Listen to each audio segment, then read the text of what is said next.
சேலம் மாவட்டம் தீவெட்டிப்பட்டியில் கோயில் திருவிழா கலவரத்தில் கைது செய்யப்பட்டவர்களை விடுவிக்க கோரி பொதுமக்கள் சாலை மறியல் போராட்டத்தில் ஈடுபட்டிருக்கிறார்கள். விவரங்களை தருகிறார் செய்தியாளர் கோகுல்.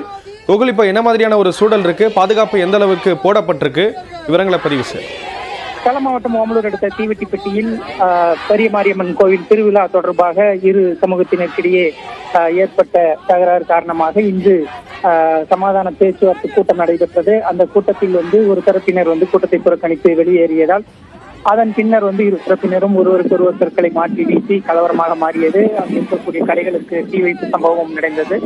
இதனைத் தொடர்ந்து அந்த கலவரத்தை கட்டுப்படுத்திய சேலம் மாவட்ட காவல்துறையினர் 100க்கும் மேற்பட்டோர் குவிக்கப்பட்டு இந்த கலவரம் தொடர்பாக இரு தரப்பை சார்ந்த 19 பேரை கைது செய்திருக்கிறார்கள். மேலும் சிசிடிவி காட்சிகளை வைத்து சிலரை தேடி வருகிறார்கள். இதனிடையே தற்பொழுது அங்கு கலவரம் முழுமையாக கட்டுக்குள் கொண்டு வரப்பட்டிருந்த நிலையில் தற்பொழுது திடீரென அந்த ஊரில் வசிக்கக்கூடிய பொதுமக்கள் சுமார் 50க்கும் மேற்பட்டோர் விடுதலை சிறுத்தைகள் கட்சியினுடைய நிர்வாகி காஜா மைதீன் என்பவர் தலைமையில் தேசிய நெடுஞ்சாலையை நோக்கி கோஷங்களை எழுப்பிக் கொண்டு வந்தார்கள். அப்பொழுது அவர்களை காவல்துறையினர் தடுத்து நிறுத்தி விசாரித்தார்கள். அப்பொழுது அவர்கள் 19 பேர் கைது செய்யப்பட்ட அனைவரையும் விடுதலை செய்யப்பட வேண்டும். அதே போல பட்டியல் சமூகத்தினரை கண்மூடித்தனமாக தாக்கப்பட்டிருக்கிறார்கள்.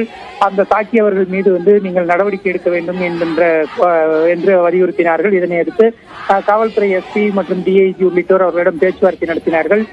தாக்குதல் நடத்தியவர்களின் மீது உரிய நடவடிக்கை எடுக்கப்படும். கண்டிப்பாக அது தொடர்பாக நீங்கள் புகார் கொடுங்கள். தற்பொழுது சாலை மறியலில் ஈடுபட வேண்டாம் என்று தற்பொழுது பேச்சுவார்த்தை நடத்தி அந்த சமாதானத்தில் உடன்பட்டிருக்கிறார்கள்.